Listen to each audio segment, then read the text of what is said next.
गोविंद को मैंने करीब 10-15 बार फ़ोन लगाया था मैंने। राजा ने रकम जो सोनम को दी थी वो रकम हमसे मांग रहा है, वो रकम को रिटर्न दे दीजिए वाली। फोटो वीडियो वगैरह कुछ भी बाहर नहीं करेंगे, तब भी कुछ फोटो है। उनकी पता नहीं उनकी तरफ से किसकी तरफ से जो है ये फ़ोटो लीक करी गई है। राज को राखी बांधती थी सोनम। शादी में क्यों नहीं आया वो, ये पूरा भारत पूछ रहा है। एक फ़ोटो भी हो हमें दिखाई जरूर, सोनम ने राखी कब बांधी थी। सोनम ने 3 बार फोन पर बात की है जेल से। कहीं ना कहीं इसने बातचीत करी होगी, अब किससे करी ये पता नहीं मुझे। गोविंद बोल रहे थे कि कोई हेल्प नहीं करेंगे सोनम की, लेकिन अब तो शायद वकील भी कर लिया उन्होंने। एक एक करके झूठ बाहर आ रहा है। अब कैसा एटीट्यूड उनका लग रहा है आपको? ये केस को गुमराह कर रहा है मीडिया के माध्यम से। इसकी नाकोड़े जांच होना चाहिए तो कुछ बड़ा बाहर आएगा। शिलोंग में हुए राजा रघुवंशी हत्याकांड मामले में हर दिन लगातार नए अपडेट्स सामने आ रहे हैं और इस बारे में बात करने के लिए हमारे साथ राजा के बड़े भाई विपिन मौजूद हैं। हम उनसे जान लेते हैं। विपिन भैया, अभी एक फ़ोटो कुछ वायरल हुए हैं जिसमें थाने के अंदर कुछ रकम का लेन देन हो रहा है, क्या पूरा मामला था वो?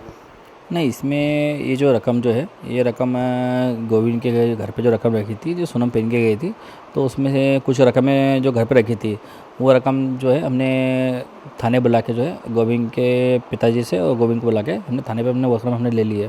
क्योंकि गोविंद को मैंने करीब 10-15 बार फ़ोन लगाया था मैंने, और 10 से 15 फ़ोन लगाते दिया था उनको। मैंने गोविंद भाई आपके जो रकम रखी है वो रकम मुझे ला के दे दीजिए, क्योंकि वो रकम आपके कुछ काम की नहीं है। दूसरी चीज़, राजा ने रकम जो सोनम को दी थी वो रकम हमसे मांग रहा है, वो रकम को रिटर्न दे दीजिए वाली। तो उन्होंने ठीक है मैं कल देता हूँ करते उन्होंने 10-15 दिन मुझे बोलते रहे थे। और फिर उन्होंने बाद में जो है उन्होंने बोला था भैया रकम जो है वो अपन थाने में देंगे, सही रहेगा। मैंने ठीक है थाने पर जाइए, अपन थाने बैठ के रकम की भाव कर लेंगे, कोई दिक्कत नहीं है। जो रकम मुझे अपने अब से हमने चढ़ी थी, अब थाने पर जाइए लिखा पढ़ी कर लीजिए, हमको दे दीजिए। तो हमने थाने पर लिखा पढ़ी करके हमने रकम ले ली वाली। दौरान ये भी बात हुई थी कि इसके फ़ोटो वीडियो वगैरह कुछ भी बाहर नहीं करेंगे, तब भी कुछ फ़ोटो है सामने? नहीं, देखिए हमने ये कहा था जैसे फ़ोटोज़ वगैरह जो है अपन बाहर अपन किसी को मीडिया में शेयर करते कभी है, तो इससे क्या होगा, जैसे अपने आगे अपने को जैसे कि कोई दिक्कत आए फोकट अपने केस में कोई जब फोकट दिक्कत आएगी, इसलिए ना हम बाहर मत करना। लेकिन मगर आप उनकी पता नहीं उनकी तरफ से किसकी तरफ से जो है ये फ़ोटो लीक करी गई है। ये क्या वही जेवरात थे ना जो शिलोंग पुलिस सोसाइटी ने जब्त किए? नहीं, ये वो ज़रूरत नहीं है। ये अलग से जो घर पे रखे हुए थे, एक्स्ट्रा जो रखे थे वो वाले हैं जो है, वो जो सोनम पहन के गई थी और राजा पहन के गया था, वो रकम जो है वो सारी शिलोंग पुलिस में जो है उनके पास में एसआईटी टीम के पास में है। वो बाद में कोर्ट केस के? हाँ, वो चीज़ें जो है अपन हम लोग जो है उसको कोर्ट से हम लोग ले लेंगे इसको। अच्छा, एक और बात सामने आती रही है कि राज कुशवाहा जो है, राज को राखी बांधती थी सोनम। तो आज तक कभी कोई फोटो वगैरह कुछ है क्या सामने? अब तो सोशल मीडिया का जमाना नहीं, देखिए अभी तक में भैया ये चीज़ मैंने 5-6 और मीडिया में बोल चुका हूँ मैं, और आज भी ये चीज़ बोल रहा हूँ मैं। तो कहीं भी जैसे ये देखिए इन लोगों ने 4 साल में राखी बांधी एक दूसरे को है। तो जैसे सोनम कहती है मैंने राखी बांधी है राज को, और गोविंद का कहना मतलब है तो मैंने और राज ने जो है दोनों ने एक घर में बैठ के राखी बनवाई है। तो इनके पास में कहीं ना कहीं तो एक फ़ोटो होगी, जो कि सोनम के पास में एक एप्पल का फ़ोन है, जो सिर्फ फ़ोन सोनम जो है उसको फ़ोटो खींचने के लिए यूज़ करती है। तो उसके एक फ़ोटो भी उसके फ़ोन में ना है, ना गोविंद का फ़ोन में फ़ोटो है, ना घर परिवार का फ़ोटो है। और जहाँ तक मेरा इतना मानना भी है, तो इनके परिवार में जो है मौसी है, मामा है, जो भी किसी के पास भी जो एक राखी की फ़ोटो क्यों नहीं है, जो कि वो सोनम का भाई है उसके भाई फ़ोटो क्यों नहीं है। गोविंद ने राखी बांधवाई है तो गोविंद की फ़ोटो तो है सोनम के पास में, घर पर सबके फ़ोटो है। और गली में भी ये चीज़ नहीं पता है, तो इन लोगों ने एक दूसरे को राखी बांधी है, वो इनके परिवार का हिस्सा है। और शादी में क्यों नहीं आया वो, जैसे कि बहुत अलग अलग चीज़ें जो है अभी तक में बाहर नहीं आई हैं। तो मेरा एक ही मानना है, तो मैं नहीं पूछ रहा हूँ, ये पूरा भारत पूछ रहा है। तो इसमें जो है एक फ़ोटो भी हो तो हमें दिखाई जरूर, तो सोनम ने राखी कब बांधी थी। मतलब कहीं ना कहीं झूठी बोली जा रही है बात। हाँ, देखिए अभी तक में एक फ़ोटो दिखाई नहीं, मतलब तो फिर कहीं ना कहीं झूठ तो है। अच्छा, एक और बात सामने आई थी कि सोनम ने 3 बार फ़ोन पर बात की है जेल से, तो क्या अपने यहाँ पर भी बात हुई कुछ? नहीं, देखिए हमारे पास तो कोई फ़ोन नहीं आया है अभी तक में, और गोविंद के घर पे बातचीत करी होगी तो मैं उसका कोई आइडिया नहीं है। क्या बातचीत रही होगी यदि वहाँ? इसका कोई आइडिया नहीं, अभी हमको कुछ जानकारी इसमें है नहीं, तो हम बोल सकते कुछ भी नहीं है। तो गोविंद से बात करी कि गोविंद के पापा से बात करी, मम्मी से बात करी, किससे करी, इसका मुझे कोई आइडिया नहीं, क्योंकि हमको इसकी जानकारी कुछ है नहीं अभी तक में। जेल में फंसी हुई है तो मदद मांगने के लिए फ़ोन किया होगा, जाहिर सी बात है। हाँ, देखिए जेल में से बात करी भी होगी और कन्फर्म होगा चीज़, तो फ़ोन लगाया होगा उसने होगा, क्योंकि हर कैदी को एक फ़ोन लगाने की परमिशन मिलती है, ये जानकारी हमने निकाली है। तो कहीं ना कहीं इसने बातचीत करी होगी, अब किससे करी ये पता नहीं मुझे। पहले गोविंद बोल रहे थे कि हम कोई हेल्प नहीं करेंगे सोनम की केस के लिए, वकील भी नहीं करेंगे, लेकिन अब तो शायद वकील भी कर लिया उन्होंने। देखिए सुनने में ये आया है अभी, तो सोनम और राज ने दोनों ने वकील करा है, और दोनों के वकालतनामा जो है इन लोगों ने साइन भी करा है। तो कहीं ना कहीं देखिए एक एक करके झूठ बाहर आ रहा है, जो कि गोविंद द्वारा या किसी के घर के परिवार के द्वारा जो है इनका साथ दिया जा रहा है, और इन लोगों ने वकील भी करा है। एक ही वकील हुआ है क्या दोनों का? हाँ देखिए, वकील तो करा है, ये तो सुना मैंने है, वकील तो इन लोगों ने करा है, और वकालतनामा साबित इन लोगों ने साइन भी करा है, इन लोगों ने साइन भी करी है। अभी वकील शायद शिलोंग भी होके आया है, ऐसी भी कुछ जानकारी आई है कहीं से? नहीं, ये जानकारी मुझे अभी तक ऐसी नहीं आई थी। हाँ, अलग ये पता है तो कोई ना वकील वहाँ पे गया जरूर था, वहाँ पे शिलोंग होके आया है शिलोंग होकर आया था वकील एक। मतलब अब ये लोग तैयार हैं कि हाँ हम हाँ, बचे कहीं ना कहीं कानूनी पे दम कहीं ना है। कहीं ये कुछ या तो गोविंद ने करा है, किसने करा मुझे इतना आइडिया नहीं है, मगर वकील तो करा इन लोगों ने किसी ने भी एक। अच्छा, लगातार ये भी देखने में आ रहा है कि जो दावे गोविंद करते रहे हैं राज को लेके, वो भी कई सारे झूठे साबित हुए हैं। भले ही वो शादी में ना आने का बहाना हो, या उसकी बहन अलग डेट्स बता रही है, गोविंद अलग डेट्स बता रहे हैं, तो ये सब क्या खिचड़ी है? ये देखिए, आप लोग खुद ही एक देख लीजिए, आप मीडिया, आप तो मीडिया से हो, आपने मीडिया में खुद ने बयान सुने हैं गोविंद भाई के। तो गोविंद ने अभी तक में बहुत सी बार जो है बयान में बताया है। तो पहले तो ये कहा था, तो राज जो है, राज की बाप की तिथि है और वो तिथि पे गया था वहाँ पे, इसके लिए वो शादी में नहीं आ पाया। और हाँ, और उसके बाद में 11 तारीख को उसने बताया था। और उसके बाद फिर अभी बाद में फिर गोविंद का बयान होता है, उसमें कहता है तो राज तो जो है 8 तारीख दिन शादी में निकल गया था, कि मामा की लड़की की शादी थी, शादी में चले गया था। और एक तरफ अपने राज की बहन कहती है हम लोग तो जो है 25 अप्रैल को शादी में चले गए थे, क्योंकि 25 अप्रैल को शादी में गए तो 27-28 शादी में शादी थी अप्रैल में, तो शादी में उस टाइम अप्रैल में गए थे, मामा की शादी में, मामा की लड़की की शादी में गए, उस टाइम गए थे। वो हाँ अप्रैल, हाँ उसने ये बोला शादी में गए थे। और गोविंद कह रहा है तो ये 9 तारीख की शादी में गया था, मई में। तो कहीं ना कहीं ये देखिए झूठ ऐसा लग रहा है, क्योंकि देखिए ना, अब 9 को कोई शादी में जाएगा कभी, तो फिर तिथि में कब जाएगा वो? शादी तो 25 को हुई थी, तो फिर 9 को क्या था?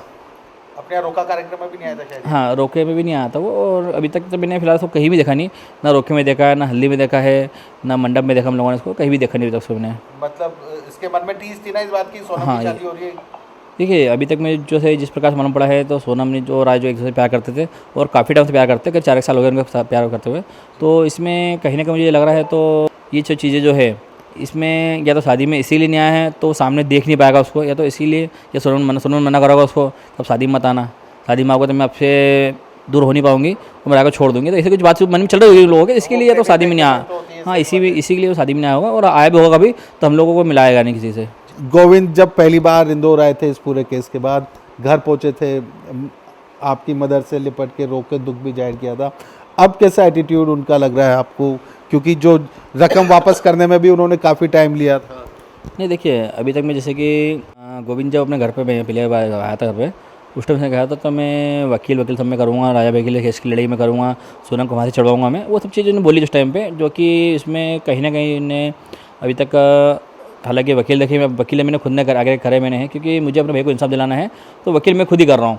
क्योंकि उनने जब बोल के गए थे तो उनको आज आगे रह के मुझसे पूछना था, विपिन भैया वकील अपन करे क्या, वकील कब करना है, ये सब चीज़ मुझे बोलते का भी तो मुझे अच्छा लगता, जो कि उनने कहीं भी ऐसी बात छेड़ी नहीं है। और मैंने मीडिया में इतनी बातचीत छेड़ी अली मैंने है, तो वकील मेरे खुद ने करे है, 3 वकील करे मैंने, एक अपने शिलोंग में हाईकोर्ट में करा है, 2 अपने सुप्रीम कोर्ट के वकील दिल्ली के हैं जो क्रिमिनल लॉयर है और टॉप के वकील है, उनको करा मैंने है कि राजा को इंसाफ दिलाना मुझे है।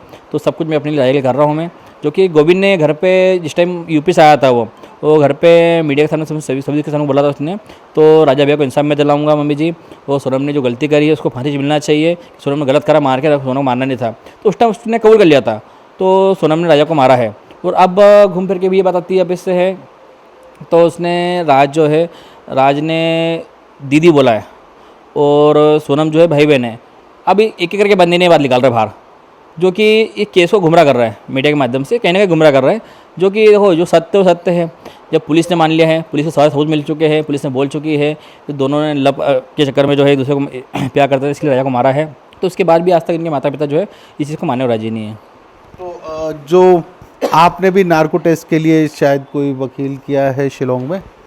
शिलोंग में मैंने एक हाईकोर्ट में एक वकील करा है मैंने नार्को जांच के लिए, और हम लोग वहाँ से भी अपने एक्टिवा लगा रहा है, वो हो सका अभी तो मंगलवार तक हम लोग लगा देंगे इसको। तो हियरिंग भी जल्दी हो जाएगी? हाँ, मंगलवार लगा देंगे, हम लोग लगा देंगे, और वहाँ से कभी हमारी खारिज होती कभी है तो हम लोग सुप्रीम कोर्ट लगाएंगे। तो आपको क्या क्या उम्मीद है कि अब क्या क्या निकलना बाकी है जो नार्को टेस्ट में सामने आएगा? देखिए, नार्कोटिक की जांच से मेरा ये मानना है तो अभी तक में जैसे जिस प्रकार से सोनम ने और राज ने गुमराह करा है, और उनके जो पीछे 3 आरोपी जो है, राज के अलावा जैसे अपने आकाश है और अपने 2 आरोपी जो भी है, इन सभी ने जो गुमराह कर रहा है। जैसे एक बीच में 2 आरोपी पलट गए थे कोर्ट में बोलने के बाद में, तो हमें कुछ नहीं पता इस बारे में, हम तो पीछे खड़े थे, और पुलिस को बंदे बोलते हमने मारा था। मतलब कहीं ना कहीं ये गुमराह जो कर रहा है पुलिस को, तो इसी प्रकार से जो है मुझे भी लग रहा है। तो गोविंद के जो बयान बड़ा बदला रहा है, तो कहीं ना कहीं गोविंद को गुमराह कर रहा है, मुझे ऐसा लग रहा है। इसके लिए नाकोड़े जांच होना चाहिए, तो कुछ बड़ा भरा आएगा इससे। तो निश्चित तौर पर केस काफ़ी पेचीदा अभी तक बना हुआ है। भले ही आरोपी गिरफ्तार हो गए हैं, लेकिन वो मोटो अभी तक पूरी तरह से सामने नहीं आया है, जिसके चलते राजा को इतनी बेरहमी से मौत के घाट उतारा गया है। तो अब लड़ाई आर पार की शुरू हो चुकी है। पहले जो गोविंद दावा कर रहे थे कि वो राजा की तरफ से ही पूरा केस में हेल्प करेंगे, लेकिन अब वो अपनी बहन की हेल्प करते हुए नज़र आ रहे हैं। वही विपिन भी बोल रहे हैं कि नार्को टेस्ट तो करवा के ही रहेंगे, भले ही शिलोंग हाई कोर्ट उसका आदेश दे या फिर भारत का सुप्रीम कोर्ट उसका आदेश दे, लेकिन नार्को टेस्ट आरोपियों का करवा कर सच जरूर सामने लाएंगे। केशव मराठा के साथ पुनीत विजयवर्गीय, विस्तार न्यूज़, इंदौर।